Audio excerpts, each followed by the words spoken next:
welcome to iNetwork. We are with Sveva today. She is a cybersecurity consultant and winner of prizes in academia. And we're here today to talk about Sveva and Ophelia, who is her favorite character. It's been forever. Definitely, ever since I read Hamlet and then I saw Millet's painting of Ophelia, I just fell in love, and here we are. Yeah, I feel like the painting reminds me of you even more so than the play, because ever since I met you the first time, you've always loved it and you always had it around with you, and I feel like even the visuals of it are so inherently you. I think there's something about her femininity and her surrounding herself with flowers, and in the Millet painting, she's not just drowning, she's drowning, but she's expressing such intensity. Yeah. In her muteness, it's just astounding. Yeah. I love it too, and we're here to talk mainly about you. And I'm wondering if you would be happy to tell us about, your first experiences, which I think relate to Ophelia somehow as well. And I'm referring to your first experiences in high school, which you've talked to me about when we contacted you to write the article, the essay about you. So yeah, I would like you to tell us kind of how that played into everything else that came after, like that first impact, really with the world as a teenager, and excelling in class. How did that go? Absolutely. I've always been a very quiet kind of teenager, not very going out partying kind of type, and that didn't really feel right to the other people in my class, whether that was in middle school or in high school. It came across as really weird or elitist when that was just my personality. And that reminds me a bit of Ophelia being really quiet in court while everything else is bustling and around her. And throughout my high school career, but as long as I can remember really, I've always been very determined to excel, and that has led me to putting a lot of pressure on myself. And this, of course, came with a very strong emotional charge, because in the moment where I wanted to excel, that came with all the investment of my hopes and dreams, right? And whenever I manifested these kind of really strong emotions, I would routinely get told, "Oh, Sveva, stop being so dramatic. Sveva, stop being so upset about not getting good enough grades for your standards. Sveva, just stop feeling so much." That was like the dominant theme of, I think, my teenage years and young adulthood. Yeah. It's been a constant in my life where I've just been told again and again that I should not feel as much, or plain, you should stop feeling like this. Yeah.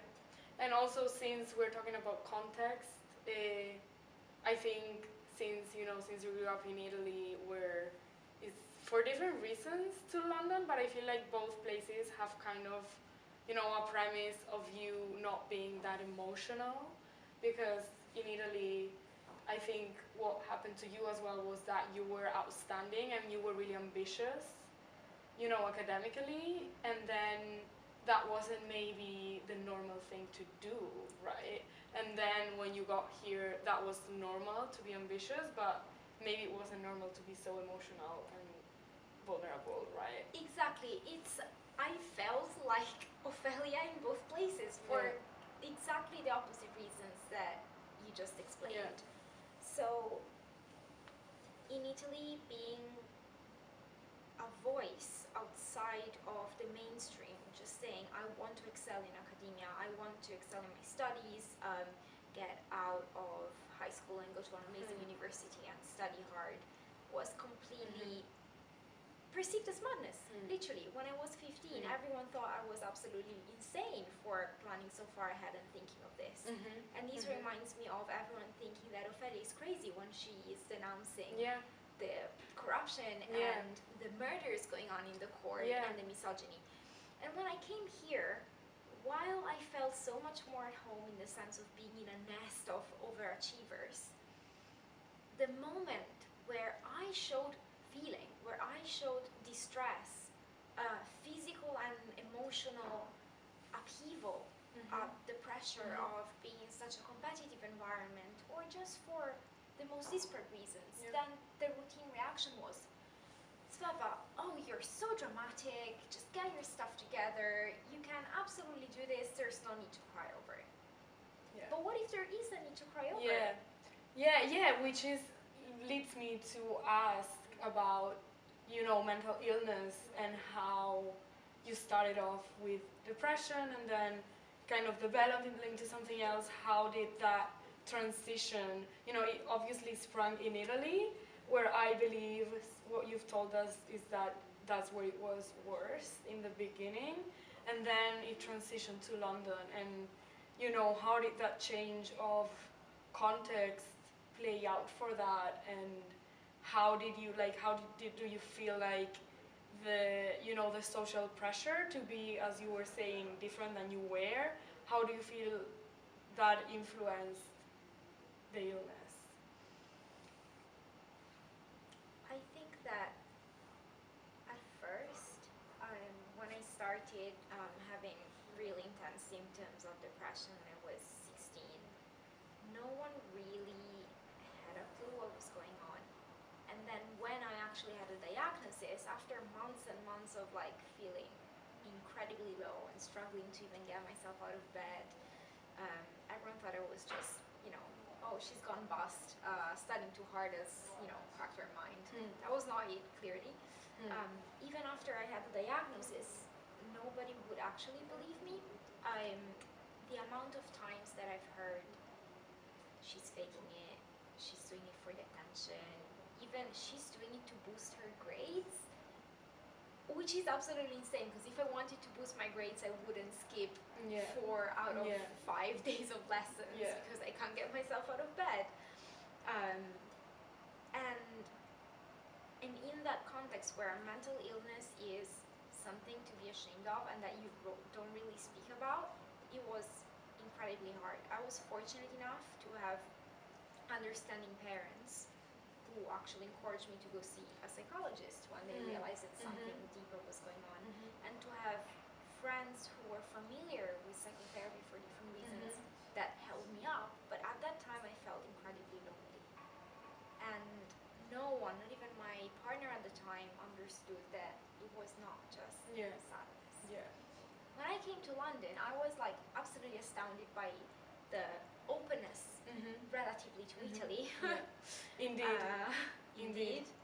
About speaking about mental illness, even in the workplace, but just, it was more well known, more accepted, that it respected as an actual thing and as an actual illness, as opposed to a mood or a character trait, right? Exactly. And that is on a general level. And yet, I have come across so many people who told me, Sveva, you are not depressed. You are just ungrateful because you can't see the blessings in your life. Yeah, that is such a common misunderstanding that is so serious and shouldn't happen. Exactly. And this, for me, was absolutely like a slap in the face. So, when you're depressed, you're not unaware of the blessings that life is giving you, of your privilege, of your fortunes. You are aware of it, and the fact that you are makes it even worse, because you yourself feel guilty for the way you're feeling, which is none of your fault whatsoever. And in this sense, I really relate to Ophelia when everyone is kind of pinning it down on her, on going crazy because she is in love with Hamlet and everything is going horribly. Well, actually, all that she is saying is she's speaking up and she's saying, I've got a man who slept with me and then left me and accused me basically of being a whore. Then I've got a father who was killed by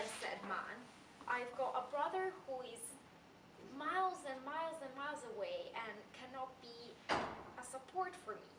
And I am in the middle of a cord which is being torn apart by power struggles. And I am a woman who has been so far entirely directed by the men in my life, and I literally don't know what to do with myself. And I just want to make clear to everyone how misogynistic this situation Yeah. is, and Yeah. how I am not helpless because I am helpless by character, but because circumstances are really hard for me right now for a variety of reasons. And everyone's just dismissing it as, oh yeah, she's just gone crazy because her love for Hamlet isn't reciprocated. Yeah. Yeah, they kind of pin it down to that, and I do think that this is where sexism plays a huge part. Because when you're a teenager, like you're very young, you're a woman, and it seems like everything that can upset you has to do with this guy, and I think sometimes you believe it yourself. Like, Yeah. and I don't know, because I also wanted to ask you, how did this, you know, sense that all your sadness and madness and struggle should come from the frustration related to a man? How did this sense that Ophelia goes through reflect on you? Because I also know that, you know, you had that relationship that we talked about in your article, and, you know, I'm wondering how that played out in your younger years. So I think that, like, when I was much younger and I was starting to grapple with depression for my first few years, I really didn't know how it worked, and I was in the middle of this relationship where I was really young and immature, and this person I was dating was also not the most mature person because he was also relatively young. But every time that I was feeling like completely down or upset or struggling for whatever reason, it would just get pinned down on by my friends and my family or whatever. Oh, it's because of him. No, it's not because of him. I have an illness.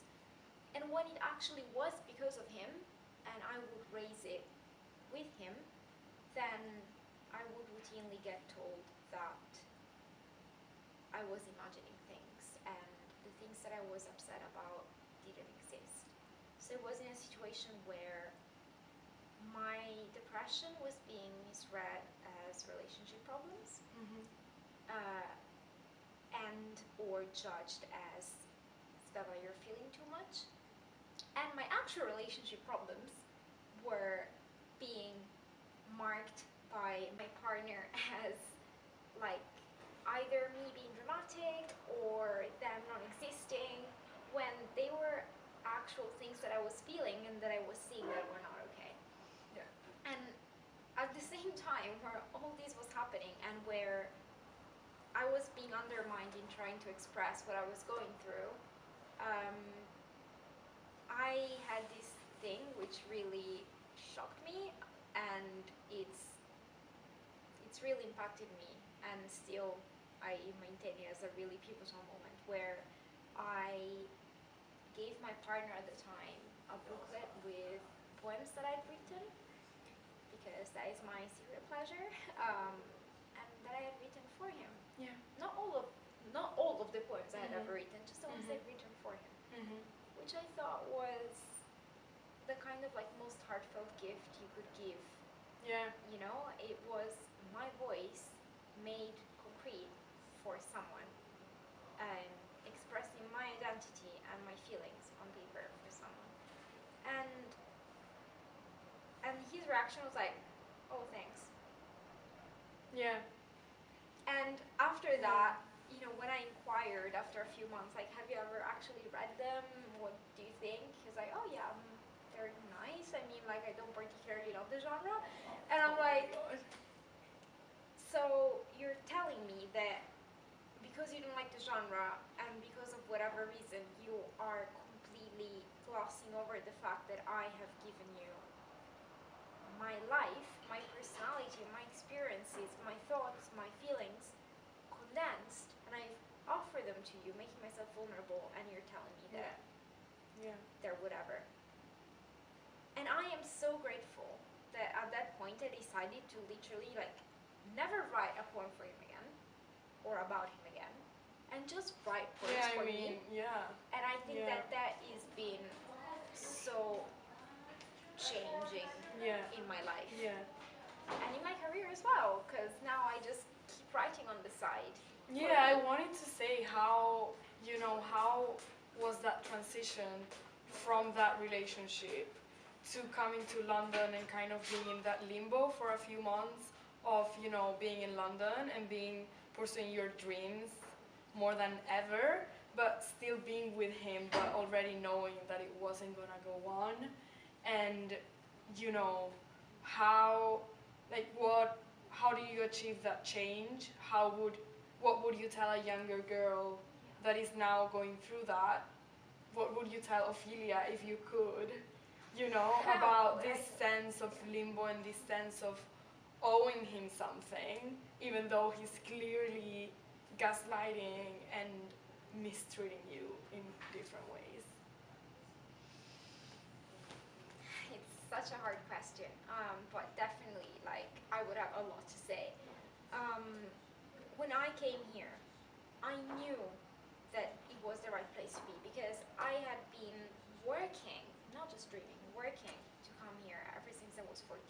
And that was the entire reason why I was working so hard in school, because I wanted to come to uni in the UK. And this person was really upset about the fact that I was abandoning him to go to the UK to pursue my dreams. And honestly, no. There were ways that it could have worked, and the fact that he reacted in that way was exactly one of the reasons why it didn't. You have to do what is good for you, not because you're selfish, but first of all because no one else is gonna do things for you that you wouldn't do. And secondly, because if you have hopes and dreams, you are the person who's responsible for them, and you are going to be the one who is held accountable for it. And if you owe anyone, is you owe your older you the responsibility of the actions that you're taking now, and the younger you the responsibility of building up on the hopes and dreams and on the previous work. So if someone tells you that it's time to renounce your ambitions for whatever reason, and they are not being supportive of what you want to build in life, that is not a good place to be. And if you're not happy and fulfilled, you cannot objectively be in a place to support others either. And like, this is so much like when Hamlet goes on his crazy quest and does whatever he has to do. But when Ophelia asks him, so are we like gonna get married?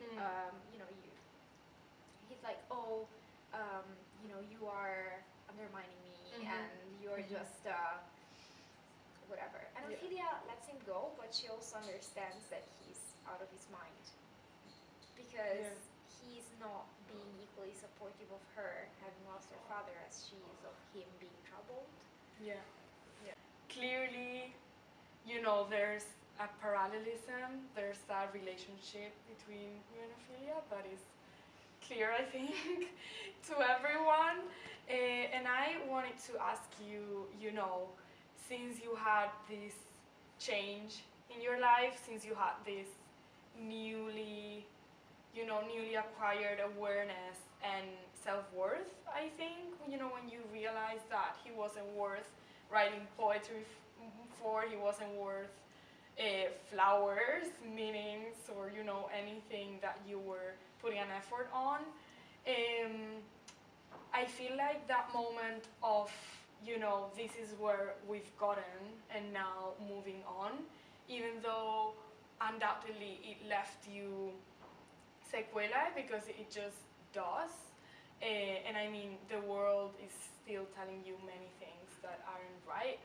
But I feel like, that point was the point where Ophelia goes in one direction, and she doesn't come out of it, and you take another one, you know. And I mean, reading B.N. Harrison's essay, which has been one of the main texts when talking about you on iNetwork, what she says is that, you know, the most tragic thing about Ophelia is that, yes, she shocks readers, yes, she shocks characters, because we realize how serious her feelings are, her distresses, like we finally believe her, but the only way it seems like she can get to the stage where she conveys that is through death.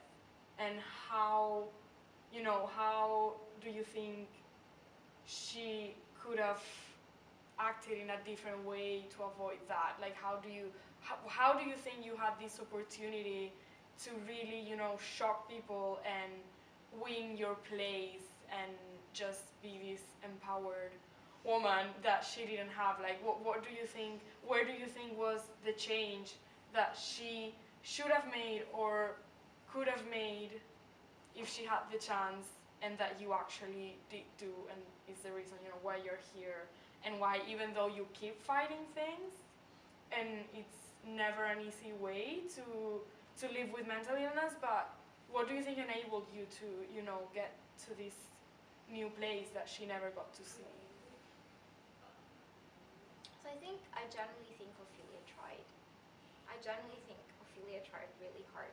The moment where she is starting to go insane because she's refusing to shut up, but actually she starts singing and she starts speaking flowers, and there's so much literary criticism about the significance of the flowers that Ophelia picked, but we're not gonna go in there now. She really tries to make known to the world that what they are doing is not okay on so many levels.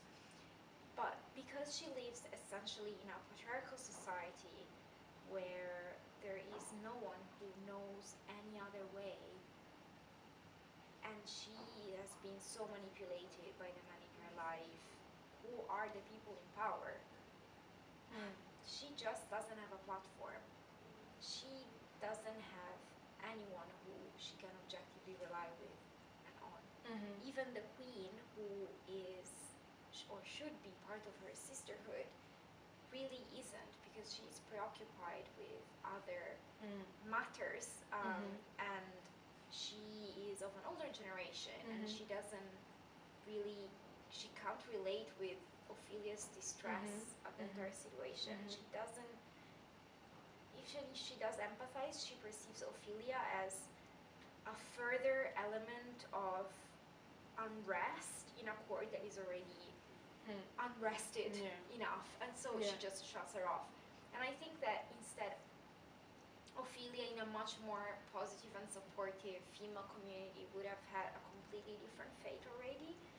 I feel so blessed and so empowered that I got to meet so many strong, intelligent, open, critical, and empathic women, because realizing this kind of sisterhood and these kind of like open heart-to-heart confrontations about what it means to be mentally ill, what it means to be happy, what it means to be ungrateful, and what it means to struggle.